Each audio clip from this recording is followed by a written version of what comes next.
O livro de Mórmon conta a história de um homem chamado Neor.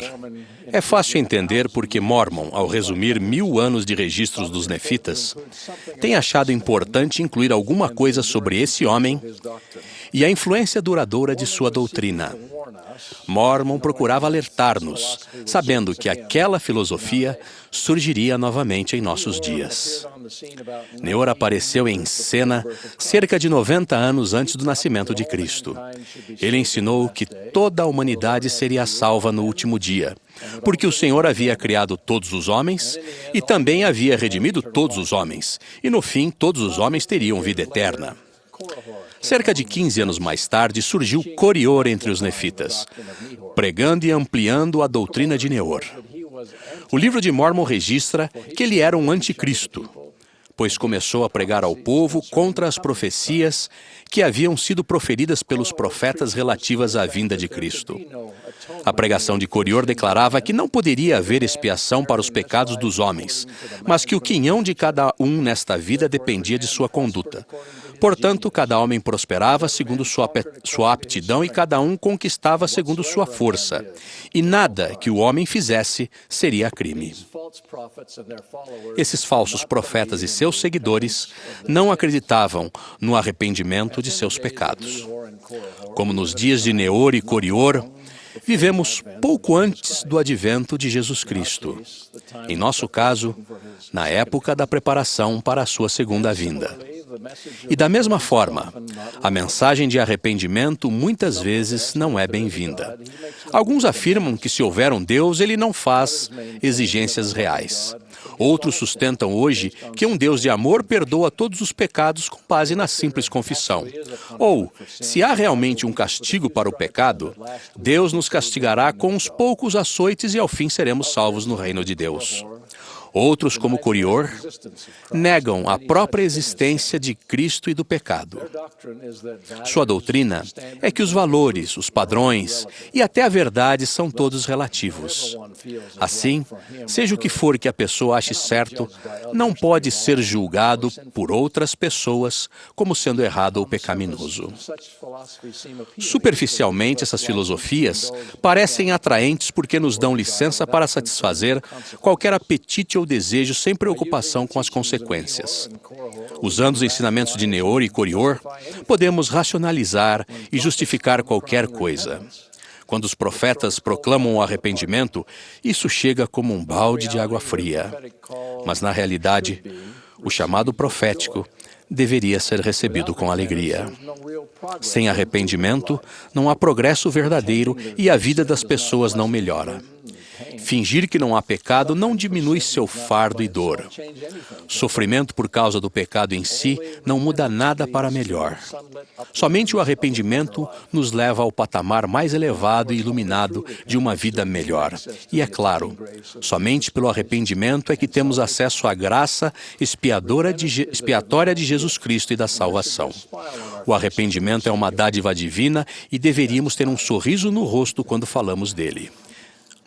Ele nos indica a liberdade, a confiança e a paz.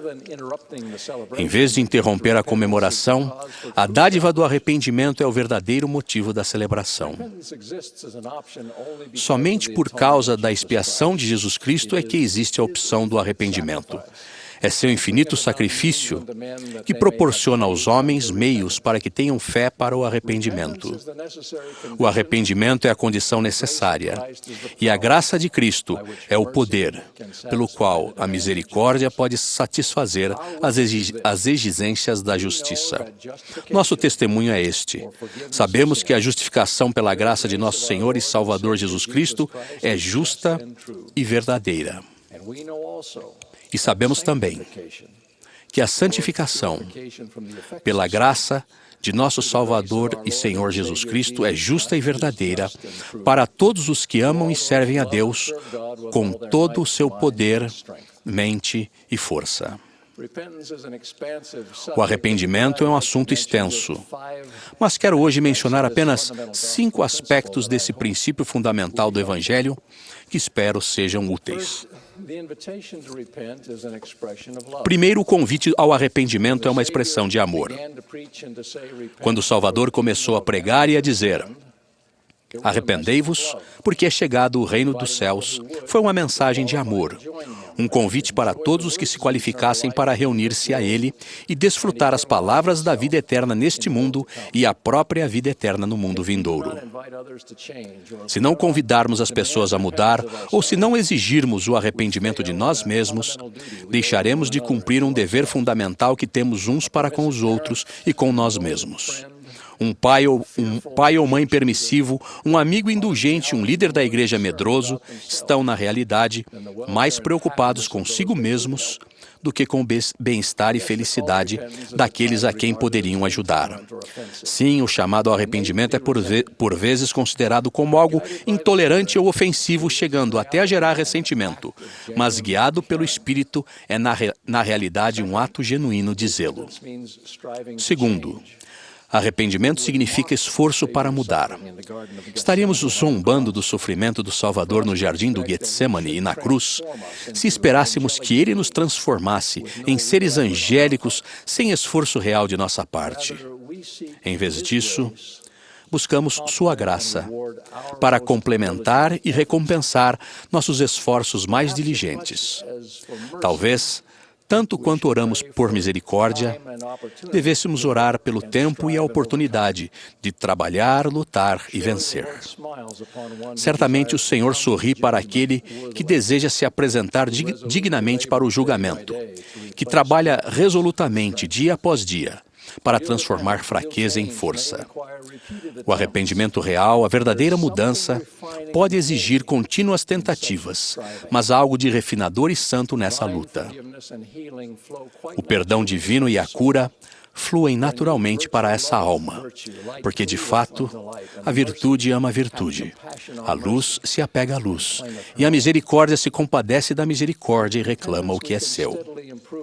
Com o arrependimento, podemos melhorar constantemente nossa capacidade de viver a lei celestial, porque reconhecemos que aquele que não consegue viver a lei de um reino celestial não consegue suportar uma glória celestial. Terceiro, o arrependimento não significa apenas abandonar o pecado, mas comprometer-nos com a obediência. O dicionário bíblico em inglês afirma: o arrependimento significa voltar o coração e a vontade a Deus, tanto quanto renunciar ao pecado a que estamos naturalmente inclinados.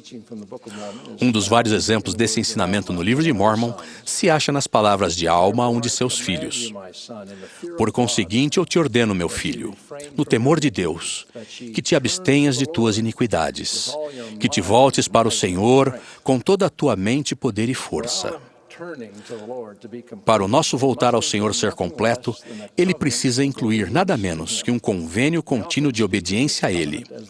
Com frequência, referimos-nos a esse convênio como o convênio do batismo, que é testificado por meio do batismo na água. O próprio batismo do Salvador, que nos deu o exemplo, confirmou seu convênio de obediência ao Pai. Mas, embora sendo santo, mostra aos filhos dos homens que, segundo a carne, se humilha ante o Pai e testifica-lhe que lhe será obediente na observância de seus mandamentos.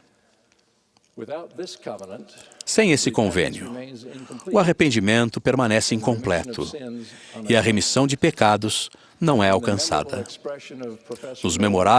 Nas memoráveis palavras do professor Noel Reynolds, lemos: "A decisão de arrepender-se é aquela que queima as pontes que levam a qualquer outra direção, determinando-nos a seguir para sempre um só caminho, aquele que leva à vida eterna." Quarto, o arrependimento exige uma seriedade de propósito e a disposição de perseverar, mesmo que haja dor. A tentativa de criar uma lista de passos específicos do arrependimento pode ser útil para alguns, mas também pode levar a uma abordagem do tipo assinalar quadrinhos de uma lista de verificação sem que haja um sentimento ou mudança real. O verdadeiro arrependimento não é superficial. O Senhor nos fez duas exigências abrangentes. Desta maneira sabereis se um homem se arrepende de seus pecados. Eis que os confessará e abandonará. A confissão e o abandono são conceitos muito fortes. São bem mais do que um simples admito que errei, sinto muito. Trata-se de um profundo e muitas vezes angustiado reconhecimento do erro e da ofensa a Deus e ao homem. Geralmente a confissão é acompanhada de tristeza, remorso e lágrimas de amargura, especialmente quando as ações causaram dor a alguém. Ou pior, quando levaram outra pessoa a cometer pecado. É a profunda aflição, a visão das coisas como realmente são, que fez alma clamar: ó Jesus, tu que és Filho de Deus, tem misericórdia de mim que estou no fel da amargura e rodeado pelas eternas correntes da morte. Com fé no misericordioso Redentor e em seu poder, o desespero em potencial se transforma em esperança. O próprio coração e os desejos da pessoa mudam, e o pecado, que antes era tentador, se torna cada vez mais abominável. A resolução de abandonar o pecado e de reparar tão plenamente quanto possível o dano causado se forma nesse coração renovado. Essa resolução logo amadurece e se torna um convênio de obediência a Deus. Com esse convênio, o Espírito Santo, o mensageiro da graça divina, proporciona alívio e perdão. A pessoa é levada a declarar, tal como alma: e ó, que alegria e que luz maravilhosa contemplei. Sim, minha alma encheu-se de tanta alegria quanto havia sido minha dor. Toda dor associada ao arrependimento será bem menor do que o sofrimento exigido para satisfazer a justiça no tocante à transgressão não resolvida. Salvador pouco falou sobre o que teve de suportar para satisfazer as demandas da justiça e para expiar nossos pecados, mas ele fez esta reveladora declaração: pois eis que eu, Deus, sofri essas coisas por todos, para que não precisassem sofrer caso se arrependam. Mas se não se arrependerem, terão que sofrer assim como eu sofri. Sofrimento que fez com que eu, Deus, o mais grandioso de todos, tremesse de dor e sangrasse por todos os poros, e sofresse tanto no corpo como no espírito, e desejasse não ter de beber a taça amarga. Quinto, seja qual for o custo do arrependimento, ele é absorvido pela alegria do perdão. Em um discurso de conferência geral intitulado A Radiante Manhã do Perdão, o presidente Boyd K. Packer fez esta analogia. Em abril de 1847, Brigham Young conduziu a primeira companhia de pioneiros a sair de Winter Quarters. Ao mesmo tempo, a mais de 2.000 quilômetros a oeste, o comovente grupo de sobreviventes da companhia Donner descia as encostas das montanhas da Sierra Nevada para o Vale do Sacramento. Eles haviam passado o rigoroso inverno encurralados logo abaixo do cume das montanhas. É quase inacreditável que alguém tenha sobrevivido os dias, semanas e meses de fome e sofrimentos indescritíveis. Entre eles estava John Breen, de 15 anos de idade. Na noite de 24 de abril, ele entrou na fazenda Johnson. Anos mais tarde, escreveu: foi muito depois do anoitecer que chegamos à fazenda Johnson, de modo que a primeira vez que vi o local foi de madrugada. O tempo estava bom e o chão coberto de grama verde. Os pássaros cantavam no alto das árvores e a jornada terminara. Eu mal podia crer que estava vivo. A cena que vi naquela madrugada parece estar gravada em minha memória. A maioria dos incidentes já caiu no esquecimento, mas sempre consigo ver o acampamento próximo à fazenda Johnson. No princípio, estranhei a afirmativa de que a maioria dos incidentes já cairia no esquecimento. Como poderiam os longos meses de incríveis sofrimentos e dor serem varridos da memória? Como seria possível que o brutal e sombrio inverno fosse substituído por uma radiante manhã? Ao pensar melhor, concluí que não era tão estranho assim. Já vi coisa semelhante acontecer com pessoas de minha relação. Conheço alguém que, após um longo inverno de culpa e fome espiritual, ressurgiu em uma manhã de perdão. Quando chegou a manhã, aprenderam o seguinte: eis que aquele que se arrepende de seus pecados é perdoado, e eu, o Senhor, deles não mais me lembro. Reconheço e testifico com gratidão que o incompreensível sofrimento, morte e ressurreição de nosso Senhor tornam operantes as condições do arrependimento. A dádiva divina do arrependimento é a chave para a felicidade nesta vida e na vida futura. Nas palavras do Salvador e com profunda humildade e amor, convido todos a arrependerem-se, porque é chegado o reino dos céus. Sei que se aceitar esse convite, você terá alegria agora e para sempre. Em nome de Jesus Cristo. Amém.